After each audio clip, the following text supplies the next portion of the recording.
Food for Thought with Professor David Bete. 1 in 7 women can develop postpartum depression. This may affect women in different ways and starts at any point after childbirth. We interact with Kenyans on the street to get their insights on their experience. Like, one may not be comfortable with the body. Raising a kid is not easy for many women, and the struggle is a lot, especially if there's no guidance from anyone.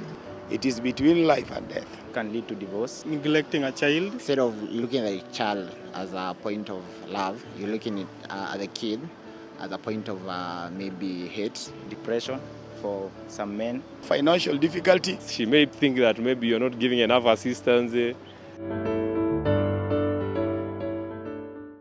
Welcome to another episode of Food for Thought with Professor Ndete. Last week, we kicked off a conversation, very important conversation, talking about postpartum depression and getting to understand what it is and how it presents itself. Now, this is a lengthy conversation, so we just started it. I want us to get back to where we left off last week. Take notes, spread this information. Let's learn some more about what postpartum depression is all about. Psychosis is a term, and that's used in a very general way to mean behavior that seems to be abnormal as far as we can see ourselves, and is of such a severity that we say, and I don't want to use this term, it's a term that many people use, they want to call it madness. And they call it madness because they really don't understand what is happening. And I hope they will be able to understand that from this discussion. The mother might start feeling, having more certain things. This is not my baby. Oh. Yeah, this baby is the cause of my problems. This baby is someone that is making me hear those voices. Oh my goodness. This baby is a demon in my life. Yeah. Yeah. They may even stop breastfeeding the baby. And the worst of all, and listen very carefully, you may kill the baby. Oh my goodness. Have you heard of mothers killing their babies? Yes. You have? I've heard. And 1 or 2 cases. Yeah, maybe those are the 2 cases you have heard. Yeah. Maybe there are many that have been reported, have not been reported. We only get to know what is happening because of what is reported. Yeah. We call that killing in infanticide. And it's a very common problem all over the world.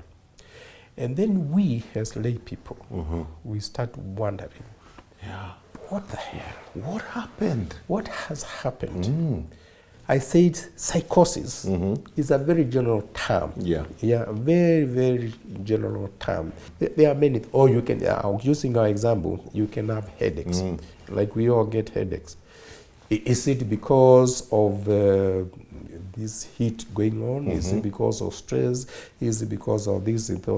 So, if you have a presentation, it's normally to take time and break it down. What exactly is happening? Because you have this overall presentation. People who have ongoing psychiatric conditions can find exacerbation during that period of time.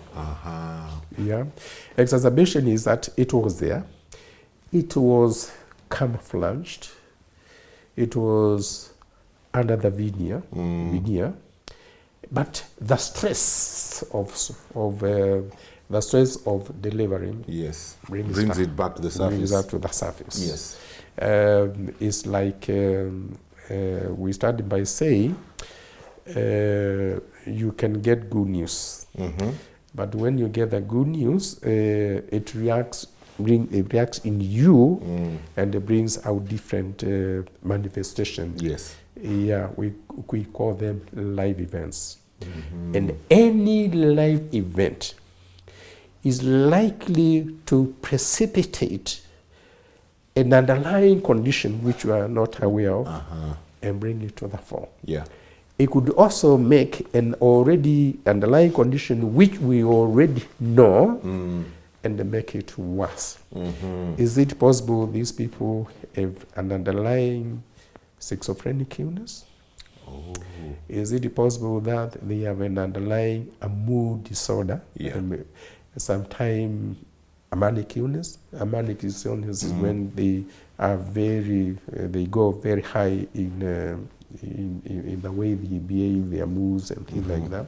Postpartum psychosis can be as a result of organic changes in the brain. It can be as a result of underlying psychiatric illness, Yes. which has been brought to the fore. We can now see it. Or it is as a result of the stresses of life and just depression and nothing else. Yeah. And that becomes a very difficult clinical diagnosis. You've talked about baby blues and you've talked about postpartum psychosis. So what's the difference between postpartum psychosis and postpartum depression? Are they one and the same thing, or are they different? When a person has psychosis, it's very difficult sometimes to know, but more often than not, if it occurs, we can see it. When the child is not being taken good care of, when the child is, we start accusing the child of all things, wants to leave the child alone, that is psychosis. But then, there is also depression, which is not necessarily psychosis. Yeah.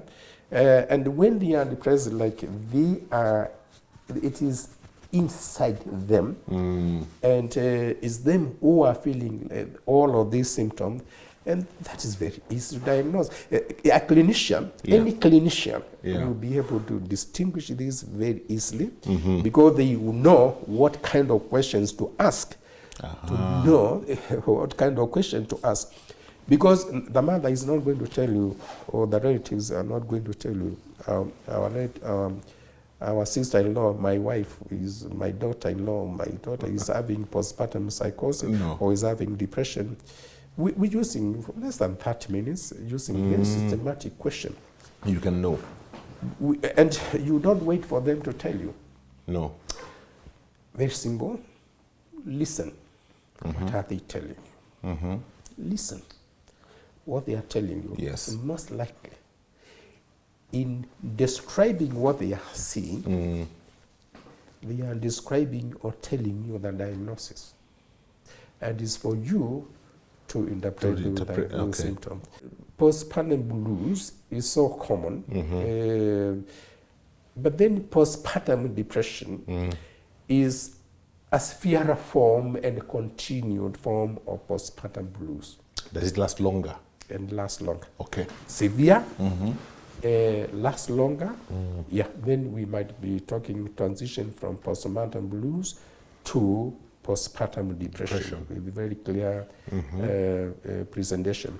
But in between, they can present with those psychotic symptoms, which again could be on the basis of ongoing psychiatric conditions, which you also want to identify. Okay. And the most important thing, as far as I'm concerned, is making people aware. Yeah, the relatives, when they see this kind of behavior, or even the public, when they see that kind of behavior, they should stop blame game, and they should not be blaming the mothers. I know it is terrible for any mother socially to injure the child.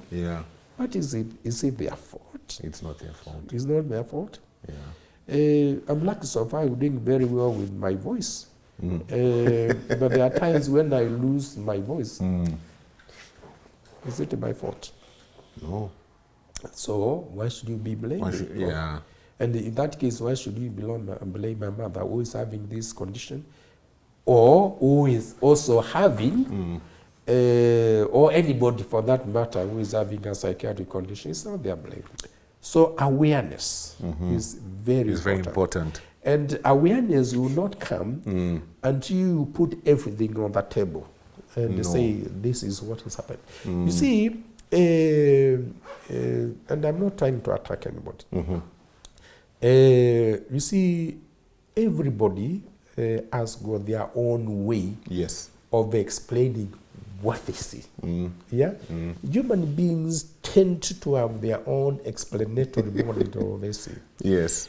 Well, I think at the end of the day, dialogue is all that we need so that we are reading from the same script. Unfortunately, good things must come to an end. Our time today is up, but we still have a lot more to discuss on this conversation, so make sure you tune in next week for the next episode. As always, direct people to our YouTube channel. That's where all the recordings of Food for Thought with Professor Ndetei are. Look for Family Media on YouTube and get to share this information with others. Until next week, have a great day. Food for Thought with Professor David Bittet.